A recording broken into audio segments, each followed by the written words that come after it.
Hello, good morning students. आज हम next lecture लेके आए हैं। लास्ट लेक्चर में हमने SN1 SN2 को वाइंड अप किया था। आज हम हेलो एल्केन और हेलो एरीन के चैप्टर के सेकंड पार्ट हेलो एरीन को समझेंगे, लेकिन उससे पहले हम SN रिएक्शन को एक बार थोड़ा सा रिकॉल कर लेते हैं और एक इम्पॉर्टेंट क्वेश्चन देख लेते हैं। एक जनरल एग्जाम्पल लेता हूँ मैं। देखिए, ये एल्काइल हैलाइड है,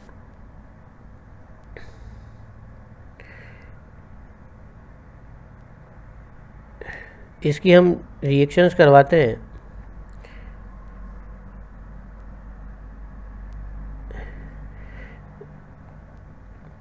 यहाँ पे आपने एक न्यूक्लियोफाइल लिया OH माइनस, यहाँ पे लिया SH माइनस,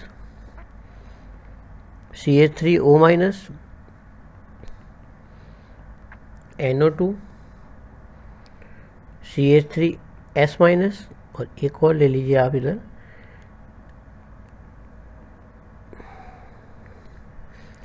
सब में क्या होगा, X रिप्लेस होगा अलग अलग न्यूक्लियोफाइल से, तो यहाँ आपका प्रोडक्ट बनेगा ROH।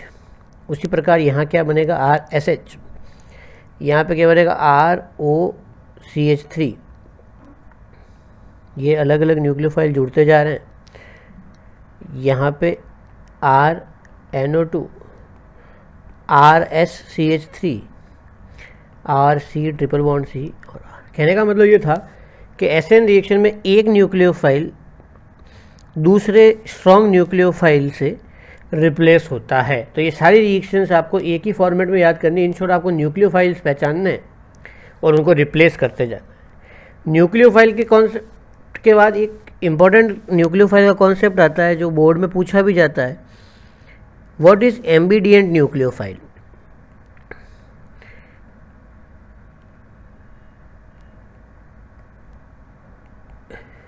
जो एम्बिडिएंट न्यूक्लियोफाइल होते हैं उनकी डेफिनेशन लिखते हैं कि वो न्यूक्लियोफाइल जिनके पास दो न्यूक्लियोफिलिक सेंटर हो but at a time they can use only one. Those nucleophiles which has two nucleophilic center but at a time they can use only one। कहने का मतलब ये है कि एक ऐसा न्यूक्लियोफाइल जिसके पास दो न्यूक्लियोफिलिक सेंटर हो, जैसे अपन इसकी बात करें तो इसके अंदर अपन अगर देखें तो दो न्यूक्लियोफिलिक सेंटर हैं। एक तो आपका नाइट्रोजन के लोन पे डोनेट कर सकता है और एक कार्बन अपने माइनस चार्ज को डोनेट कर सकता है, लेकिन एट अ टाइम या तो कार्बन काम में आएगा या नाइट्रोजन काम में आएगा। इसका एग्जांपल हम देखते हैं। क्लियर? एक बहुत ही इंपॉर्टेंट क्वेश्चन आता है बोर्ड एग्जाम में। क्वेश्चन में लिख देता हूं, when alkyl halide reacts with KCN it form alkyl cyanide as a major product while with AgCN it form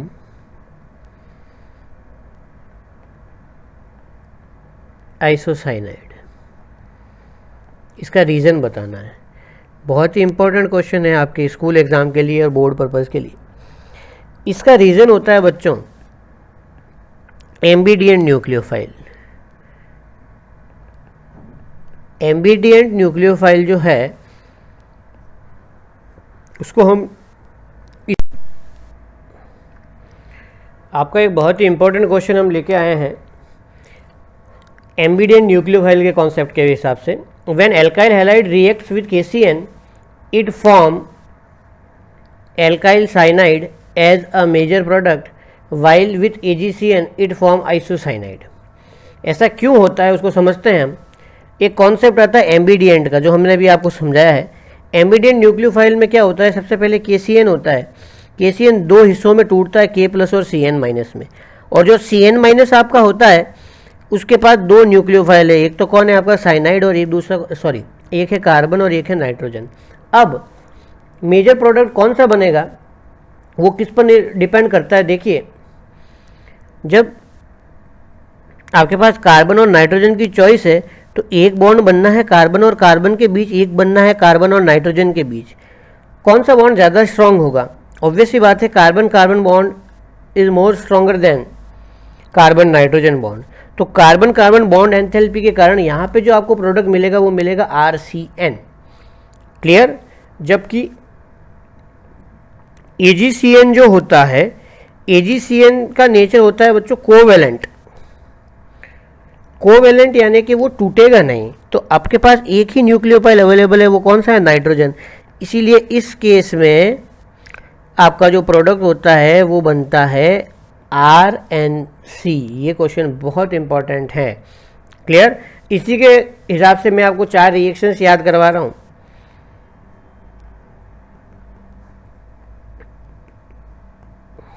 एक रिएक्शन याद रख लेंगे इसमें से तो आपको चारों रिएक्शंस याद हो जाएंगी।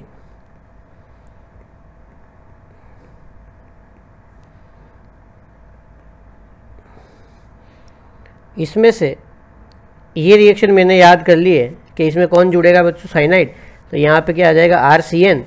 तो इसमें आपको ऑब्वियसली बात है क्या जोड़ना है? आइसोसाइनाइड। Ag के साथ कौन जुड़ा आपका बच्चों? N। तो यहाँ पर भी कौन जुड़ेगा इसके साथ? N। तो यहाँ पे भी क्या बन जाएगा? NO2। और यहाँ पे क्या बन जाएगा बच्चों? RONO, nitrite. बहुत इंपॉर्टेंट रिएक्शन है ये सारी के सारी। तो ये सारी आपको रिएक्शन ध्यान में रखनी होगी। क्लियर? अब बच्चों हम चैप्टर के सेकंड पार्ट में स्विच कर रहे हैं, वो है आपका हेलो एरीन। क्लियर? अब हमारा जो नेक्स्ट सेगमेंट है वो है हेलो एरीन। सबसे पहले हम इसकी शुरुआत करते हैं मेथड ऑफ प्रिपरेशन से।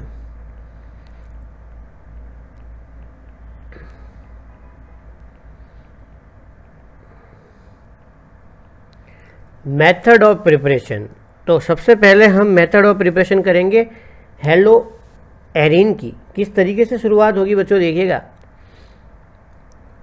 एक रिएक्शन होती है EAS, यानी कि इसका नाम होता है इलेक्ट्रोफिलिक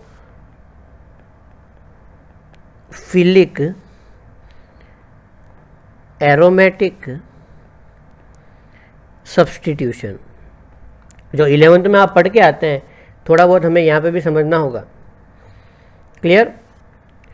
एरोमेटिक सब्स्टिट्यूशन के बारे में एक आपको जानकारी दे देता हूँ मैं, नोट आपको याद रखना है। ये ऑल एक्टिवेटिंग ग्रुप, सवाल आता है एक्टिवेटिंग ग्रुप क्या होते हैं? एक्टिवेटिंग ग्रुप जो बेंजीन रिंग को इलेक्ट्रॉन डोनेट करते हैं। Activating groups are ortho and para directing groups. Clear? यानी कि जितने भी एक्टिवेटिंग ग्रुप्स होंगे वो क्या होंगे? ऑर्थो और पैरा डायरेक्टिंग। और अपने लिए एक विशेष बात, हेलोजेंस जो होते हैं वो डीएक्टिवेटिंग ग्रुप होते हैं। Deactivating groups but ortho and para directing. ये क्यों होते हैं, क्या होता है, इसको हम अभी समझेंगे। सबसे पहले एक रिएक्शन लेते हैं अपन हेलोजन बनाने की। तो आपने एक कंपाउंड लिया टोलुइन,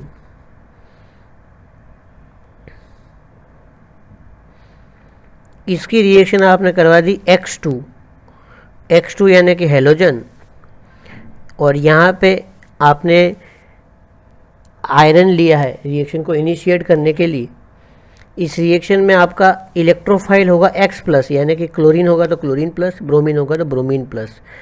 तो ये इसको कहाँ पे भेजेगा, X+ को, या तो ऑर्थो पर या पैरा पर। तो दो प्रोडक्ट बनने की पॉसिबिलिटी है आपकी यहाँ पे।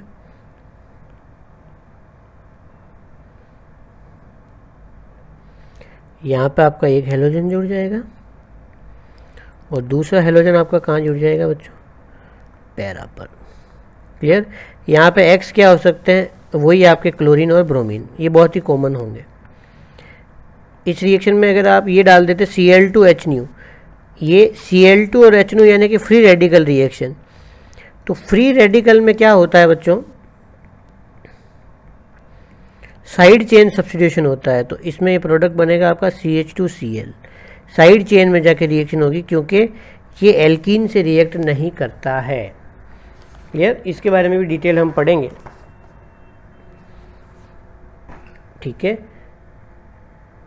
सवाल ये आता है कि ऑर्थो और पैरा आपके कंपाउंड बने, इनमें से आप डिफ्रेंशिएट कैसे करोगे। तो ऑर्थो और पैरा आइसोमर जो होते हैं उनके मेल्टिंग पॉइंट से उनको डिफ्रेंशिएट किया जा सकता है, और मेल्टिंग पॉइंट के लिए हम इसका जो सिंपल सेपरेशन मेथड है वो यूज़ करते हैं। क्वेश्चन ये सर आयोडीन क्यों यूज़ नहीं किया। बच्चों आयोडीन की रिएक्शन जो होती है वो बहुत ज़्यादा रिवर्सिबल होती है, यानी कि जैसे ही आपका प्रोडक्ट बनेगा वो रिएक्शन को पीछे खींच देगा। क्लियर। ये वाइवा के क्वेश्चन होते हैं, और फ्लोरो कंपाउंड तो एक्सप्लोसिव नेचर के कारण काम में नहीं आता है। अब बहुत ज़्यादा इम्पोर्टेंट रिएक्शन जिसका क्वेश्चन आना ही आना है आपके एग्जाम में, इस रिएक्शन का नाम है सैंडमेयर्स रिएक्शन। सैंडमेयर्स रिएक्शन आपके अमीन्स चैप्टर में भी काम आएगी और यहाँ पर भी काम आएगी। रिएक्शंस की अपन स्टार्ट करते हैं। इसकी रिएक्शन करवाते हैं हम सबसे पहले। इस कंपाउंड का नाम होता है बच्चों एनिलीन। एनिलीन की रिएक्शन करवाते हैं अपन NaNO2 प्लस HCl से, जो इंस्टेंट इन सिचु प्रिपरेशन होती है HNO2 की। इसका नाम होता है जो नाइट्रस एसिड। क्लियर। तो यहाँ पे एक बहुत ज़्यादा इम्पोर्टेंट कंपाउंड बनता है जिसका नाम होता है, शॉर्ट फॉर्म होता है BDC, यानी कि benzene diazonium chloride. Clear.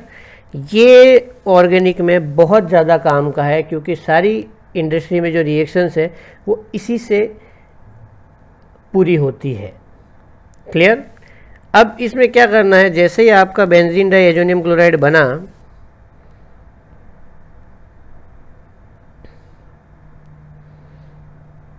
इसमें अलग अलग रिएजेंट डाल के, जैसे Cu2Cl2 डालेंगे अगर हम,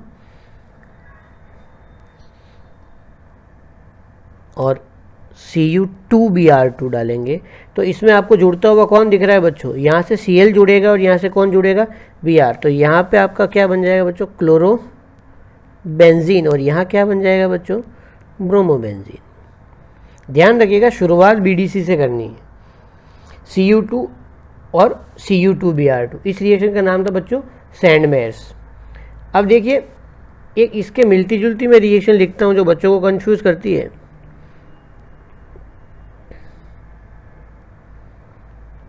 यहाँ पे लिया आपने कॉपर पाउडर और HBr।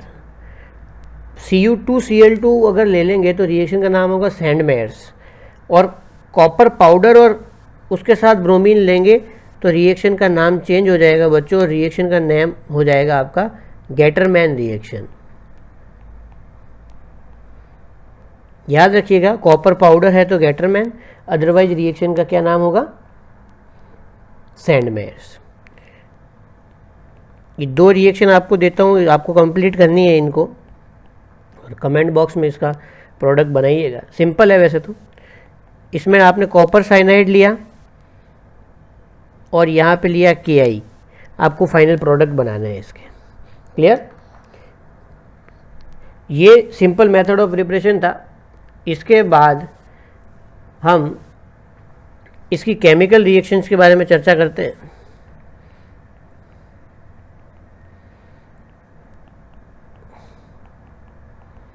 केमिकल रिएक्शन, यहाँ बच्चों मैं आपको एक और चीज़ सिखाना चाहूँगा कि जो हेलोबेंजीन है,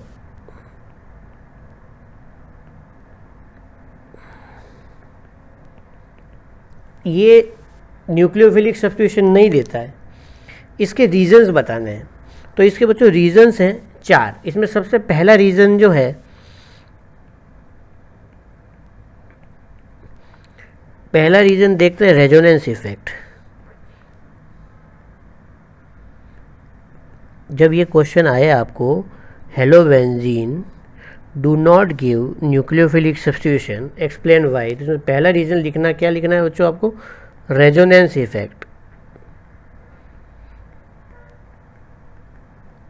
तो रेजोनेंस इफेक्ट जो है बच्चों, इसमें क्या होता है, क्लोरीन के 3p ऑर्बिटल यहाँ पे इलेक्ट्रॉन डोनेट करते हैं और ये चार्ज इधर शिफ्ट होता है। तो अगली स्ट्रक्चर कैसी बनेगी? क्लोरीन से एक नया बॉन्ड बना है और रिंग के अंदर कौन सा चार्ज गया है घूमने? Minus charge. बड़े ही ध्यान से देखिएगा इसको, यहाँ पे 2 लोन पेयर मौजूद है और एक गया, इसके कारण से प्लस चार्ज आ जाएगा। अब ये माइनस चार्ज आगे घूमेगा। चार्ज इसलिए घूमता है बच्चों ताकि इंटर इलेक्ट्रॉनिक रिपल्शन कम हो।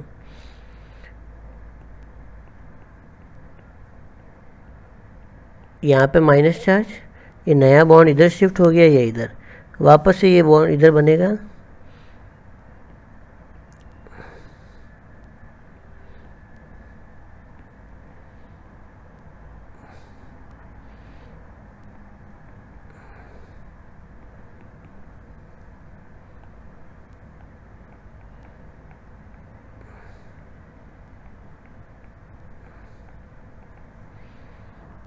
ये फाइनल यहाँ पे रिएक्शन बनी। पर देखिए इसमें बॉन्ड की कंडीशन बदल गई है।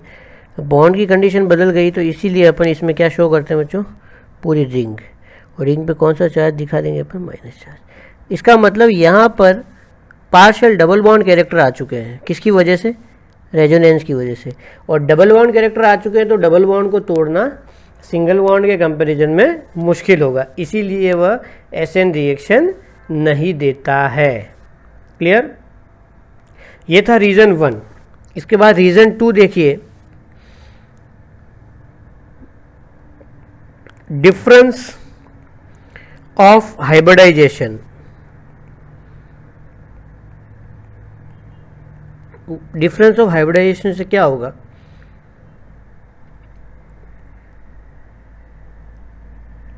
ये हेलो एल्केन है बच्चों और ये हेलो एरीन है। ये कार्बन sp2 हाइब्रिड है और ये कार्बन sp3 हाइब्रिड है। तो sp2 हाइब्रिड जो है वो इस बॉन्ड को अपनी तरफ रखेगा, तो यहाँ पर प्रेशर ज़्यादा लगेगा। प्रेशर ज़्यादा लगेगा तो न्यूक्लियोफाइल यहाँ पे अप्रोच नहीं कर पाएगा। तो दूसरा रीज़न आप क्या दे सकते हो? Difference of hybridization. क्लियर? क्योंकि sp2 की इलेक्ट्रॉन नेगेटिविटी ज़्यादा होती है।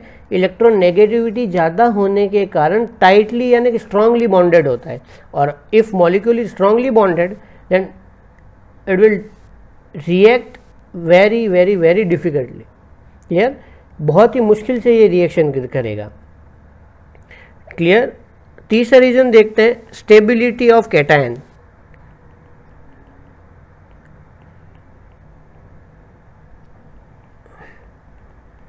हम जानते हैं कि हेलो एरीन जो है अगर रिएक्शन करे भी तो ये कंपाउंड बनाएगा जिसका नाम है फिनाइल कैटायन, जो वेरी वेरी वेरी अनस्टेबल, क्योंकि इसमें इस प्लस चार्ज का कोई रोल ही नहीं है, अपने आप ही रेजोनेंस स्टेबलाइज है।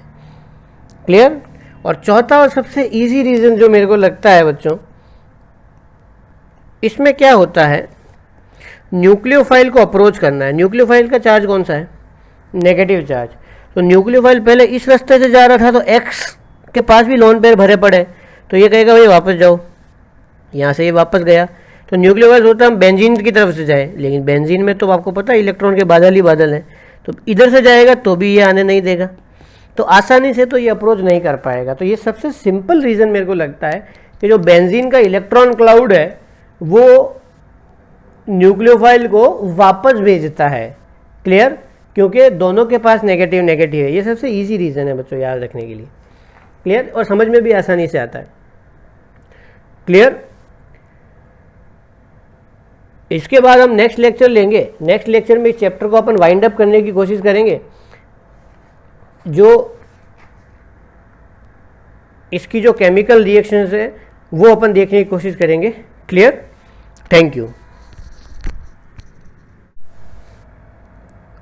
हेलो स्टूडेंट्स, आज हम चैप्टर का लास्ट पार्ट लेके आए हैं जिसमें chemical reaction of hello arenes हम पढ़ेंगे। केमिकल रिएक्शंस कौन कौन सी इसको इफेक्ट डालती है और कौन कौन सी सबसे ज़्यादा इंपॉर्टेंट है। क्लियर? इसमें सबसे पहली जो रिएक्शन आती है बच्चों वो आती है रिप्लेसमेंट ऑफ हाइड्रोक्सिल ग्रुप। अब आपको ये देखना है कि रिप्लेसमेंट किस तरीके से होता है यहाँ पे क्लोरीन का। एक सिंपल रिएक्शन सबसे पहले देखिए, CH3Cl जो है इसमें एक्वस केस जब अपन डालते हैं तो Cl रिप्लेस हो जाता है किससे? OH से। इसको बोलते हैं simple SN reaction, nucleophilic substitution reaction. लेकिन अगर आप यही रिएक्शन हेलोबेंजीन या क्लोरोबेंजीन के साथ करवाते हैं तो इसमें कोई भी रिएक्शन नहीं होती। कोई भी रिएक्शन क्यों नहीं होती बच्चों? क्योंकि इसमें पार्शियल डबल बॉन्ड कैरेक्टर आ जाते हैं और पार्शियल डबल बॉन्ड के कारण OH माइनस जो है इसको तोड़ने में कैपेबल नहीं होता। तो यहाँ पर रूम टेम्परेचर पर कोई भी रिएक्शन नहीं होगी। तो अब हमने क्या किया, NaOH लिया और हाई टेम्परेचर और हाई प्रेशर मतलब विगरस कंडीशन ली। विगरस कंडीशन में क्लोरीन टूट जाएगा और उसकी जगह पर क्या आ जाएगा बच्चों? OH। हमेशा ध्यान रखना अगर हाई टेम्परेचर और हाई प्रेशर है तभी ये क्लोरीन रिप्लेस होगा, अदरवाइज नहीं होगा। क्लियर? टेम्परेचर याद रखिए 623 और प्रेशर बहुत ज़्यादा। अगर आपको टेम्परेचर और प्रेशर याद नहीं है तो ओनली आप ये लिख दीजिए हाई टेम्परेचर और हाई प्रेशर। क्लियर? अब हमने एक और मेथड अपनाया कि हम Cl को और कैसे रिप्लेस कर सकते हैं। तो हमने इसके पैरा पोजीशन पे NO2 ग्रुप यानी कि इलेक्ट्रॉन विड्रॉइंग ग्रुप डाला। इलेक्ट्रॉन विड्रॉइंग ग्रुप डालने से क्या होगा कि इसका बॉन्ड थोड़ा सा कमज़ोर होगा और जो हमने एक्सपेरिमेंट में पाया कि 443 टेम्परेचर पहले था बच्चों 623 से ये डिक्रीज़ हो गया, कितना आ गया? 443 केल्विन यहाँ आया और रिप्लेस हुआ। इसका मतलब NO2 ने कुछ तो इफेक्ट डाला है। अब हमने इसके ऑर्थो और पैरा पोजीशन पे NO2 डाला तो टेम्परेचर और डिक्रीज़ हुआ बच्चों और इजीली रिप्लेस हो गया।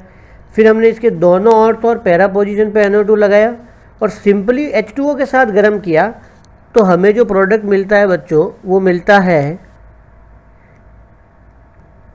Picric acid. क्या मिलता है?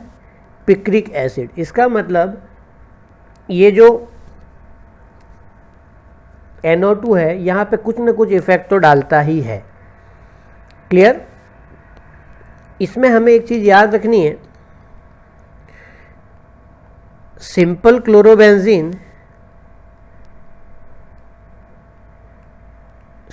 क्लोरोबेंजीन को फिनॉल अगर बनाना है तो हाई टेम्परेचर और हाई प्रेशर रिक्वायर्ड होगा। क्लियर?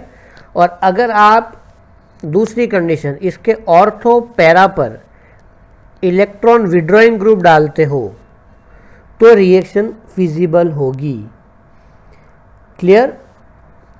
और अगर मेटा पोजीशन पर आप कुछ लगाते हो तो मेटा पर नो इफेक्ट, कोई भी फर्क नहीं पड़ेगा रिएक्शन पर। क्लियर? हम इसका मैकेनिज्म समझते हैं बच्चों। सबसे पहले क्या होता है, क्लोरोबेंजीन आपने लिया, सिंपल क्लोरोबेंजीन है, इसके पैरा पे लगा दीजिए आप NO2। OH माइनस सबसे पहले इधर अटैक करेगा तो इस कंडीशन पे यहाँ देखिए आप OH माइनस आने की कोशिश कर रहा है और क्लोरीन का बॉन्ड कमज़ोर हो रहा है। ये इस रिएक्शन का RDS होता है यानी कि रेट डिटरमाइनिंग स्टेप। अब क्या होगा बच्चों, ये जो नेगेटिव चार्ज यहाँ पर आया है ये अंदर रोटेट हो रहा है तो रोटेट होके यहाँ आएगा। थोड़ी देर बाद नेगेटिव चार्ज आपको यहाँ दिखेगा, फिर ये चार्ज इधर आके इधर आएगा। तो ओवरऑल आपको जो कंडीशन दिखेगी वो देखिए कि नेगेटिव चार्ज रोटेट हो रहा है, इसका मतलब इसकी स्टेबिलिटी नेगेटिव चार्ज के स्टेबिलिटी पे डिपेंड करता है। तो नेगेटिव चार्ज को कौन स्टेबल करता है? जो इलेक्ट्रॉन खींचता है, यानी कि NO2। क्लियर?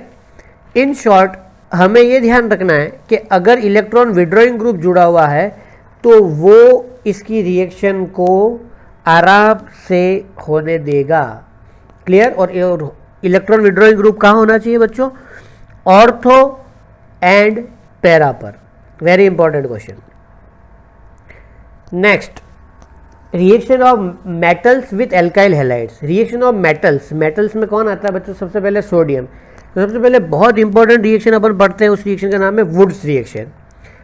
वुड्स रिएक्शन में क्या होता है बच्चों? जब when alkyl halides reacts with sodium in the presence of dry ether we will get symmetrical alkene.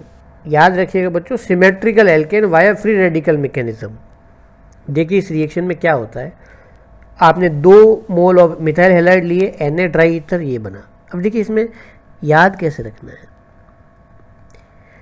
2 mole of Na लिए, साथ में 2 मोल ऑफ हैलाइड लेंगे अपन, और यहाँ पे एरो पे क्या ले लेंगे अपन? Dry ether. बच्चों ड्राई ईथर इसलिए लेना है कि सोडियम आपका आग नहीं पकड़ ले। यहाँ से क्या निकल जाएगा बच्चों? 2NaX, और इन दोनों हिस्से को जोड़ दो तो क्या बन गया आपका? CH3। Symmetrical alkene. Methyl halide लिया तो आपका इथेन बन जाएगा। क्लियर?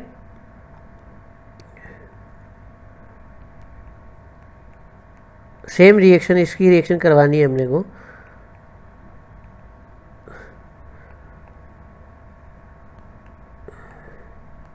ड्राई ईथर, आपका प्रोडक्ट बन जाएगा यहाँ पे ब्यूटेन। क्लियर? एक होमवर्क देता हूँ आपको मैं,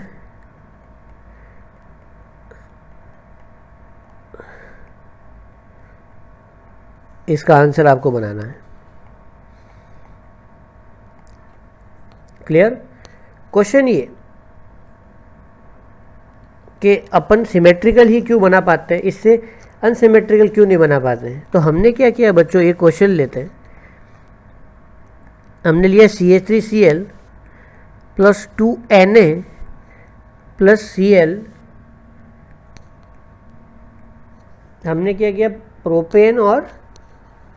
प्रोपेन बनाने की हम कोशिश कर रहे हैं। तो बच्चों इससे होगा क्या, अगर हम इसको इस तरीके से फॉलो करें तो हमें जो प्रोडक्ट मिलते हैं बच्चों, एक तो सिंपली प्रोपेन ये मिलेगा,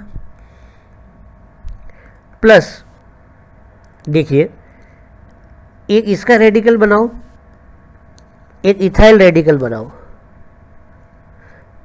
अगर ये दोनों कंबाइन होते हैं तो हमारा प्रोडक्ट क्या मिलेगा बच्चों? प्रोपेन।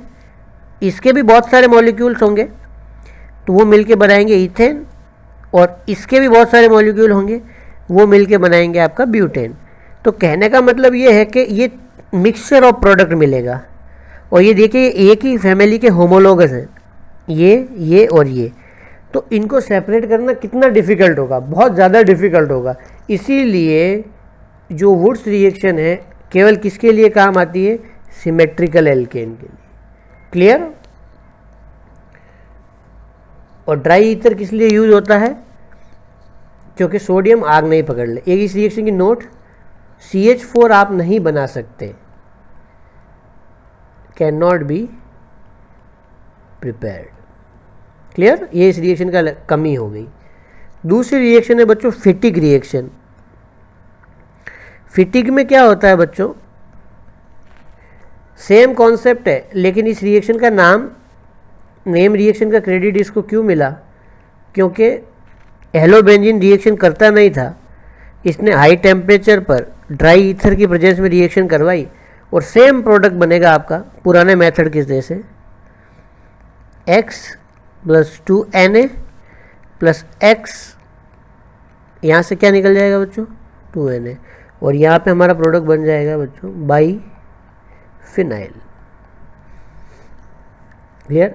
अब दोनों साइंटिस्ट ने मिलकर तीसरी रिएक्शन बना दी, उसका नाम रख दिया वुड्स फिटिक। यानी वुड्स का आप क्या लोगे? CH3Cl प्लस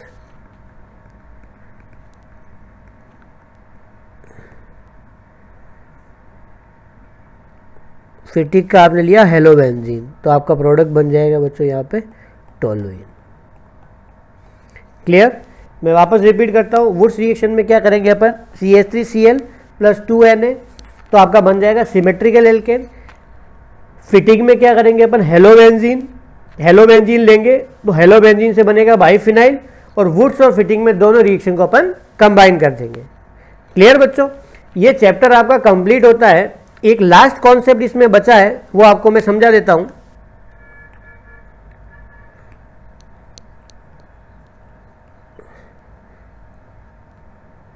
बच्चों लास्ट कॉन्सेप्ट जो है आपका वो है physical properties.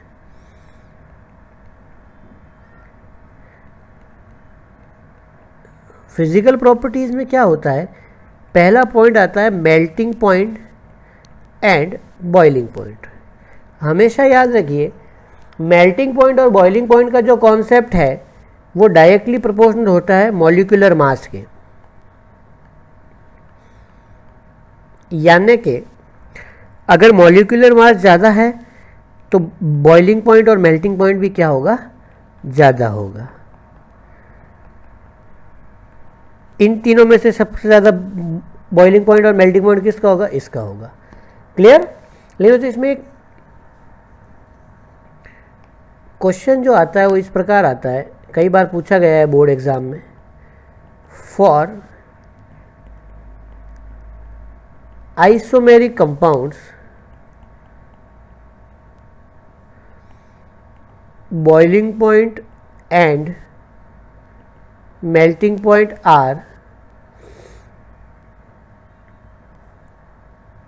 directly proportional to 1 upon branching। कैसे? देखिए जरा,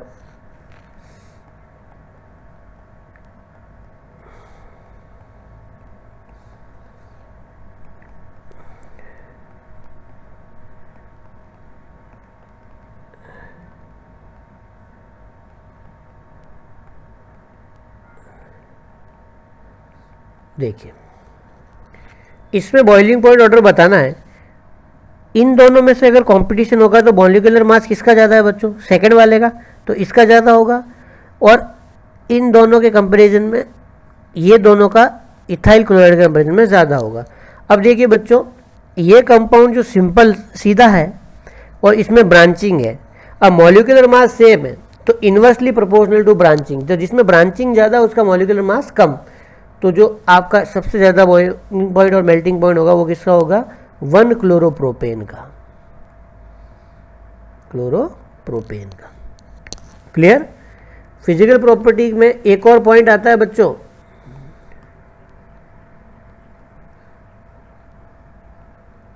उसको बोलते हैं सॉल्युबिलिटी।